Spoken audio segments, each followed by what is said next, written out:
Hello friends, welcome to Sri Jeeva's kitchen. இன்றைக்கி நம்ம சேனலில் என்ன ரெசிபி பார்க்க போகிறோன்னா வெந்தய புளிக்குழம்பு எப்படி பண்ணுறதுன்னு சொல்லி பார்க்கலாம். அதுக்கு நான் 1/4 கிலோ அளவு வெங்காயம் வந்து கட் பண்ணி வச்சுருக்கிறேன். 2லேருந்து 3 தக்காளி வந்து கட் பண்ணி எடுத்துக்கலாம். பூண்டு வந்து ஒரு 15லேருந்து 20 பல் வந்து உரித்து எடுத்துருக்கிறேன். கருவேப்பிலை, இந்த மாதிரி ஒரு சிறிய நெல்லிக்காய் அளவு புளி வந்து நல்லா தண்ணியில் ஊற வச்சு எடுத்துக்கலாம். இப்போது நம்ம இதை வந்து குக்கரில் தான் செய்ய போகிறோம். ஸ்டவ்வில் குக்கர் வச்சுட்டு ஆயில் சேர்த்துட்டு, நான் இதுக்கு வந்து நல்லெண்ணெய் சேர்த்துருக்குறேன். நல்லெண்ணெய் சேர்த்து செய்யும் போது ரொம்ப ருசியாக இருக்கும். கடுகு சேர்த்துட்டு உளுந்து, வெந்தயம் வந்து கண்டிப்பாக சேர்க்கணும். இந்த குழம்புக்கு வந்து வெந்தயம் வந்து நல்ல ஃப்ளேவர் கொடுக்கும். அதுக்கப்புறமா நம்ம கட் பண்ணி வச்சுருக்கிற வெங்காயத்தை வந்து உள்ளே சேர்த்துட்டு, வெங்காயம் வந்து நமக்கு ஒரு 1/4 மடங்கு வந்து நமக்கு நல்லா வதங்கினதுக்கப்புறமா பூண்டு பற்களை வந்து உள்ளே சேர்த்துக்க போகிறோம்.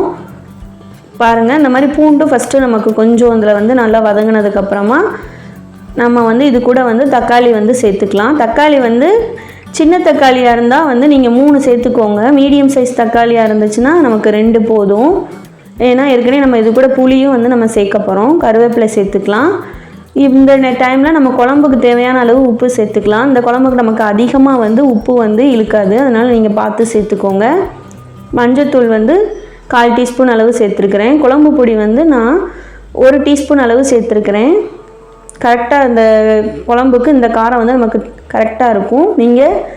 உங்களுக்கு இன்னும் காரம் வேணும்னா நீங்கள் லைட்டாக மிளகாய்த்தூள் வந்து சேர்த்துக்கலாம். தேவையான அளவு புளித்தண்ணி வந்து உள்ளே சேர்த்துட்டு, தேங்காயை வந்து லைட்டாக வந்து அரைச்சி உள்ளே சேர்த்துருக்கிறேன். இப்போ எல்லாத்தையும் நம்ம கலந்து எடுத்துக்க போகிறோம்.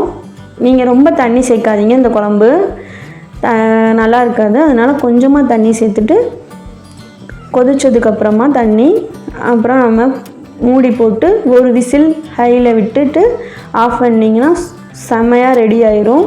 விசில் வந்து நீங்கள் போகிற வரைக்கும் வந்து குக்கரை ஓப்பன் பண்ணாதீங்க.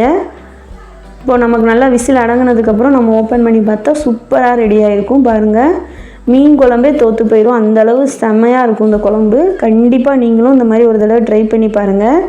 ட்ரை பண்ணி பார்த்துட்டு எப்படி இருந்துச்சுன்னு சொல்லி எனக்கு கமெண்ட்ஸில் சொல்லுங்கள். இந்த வீடியோ பிடிச்சிருந்தா லைக் பண்ணுங்கள். இது வரைக்கும் நம்ம சேனலை சப்ஸ்கிரைப் பண்ணாதவங்க சப்ஸ்கிரைப் பண்ணி வச்சுக்கோங்க. ஏற்கனவே இந்த குழம்பு மிளகாய்த்தூளோட வீடியோ வந்து நம்ம சேனலில் ஏற்கனவே வந்து போட்டிருக்குறோம். தேவைன்றவங்க செக் பண்ணி பாருங்கள். ஓகே ஃப்ரெண்ட்ஸ், பாய்.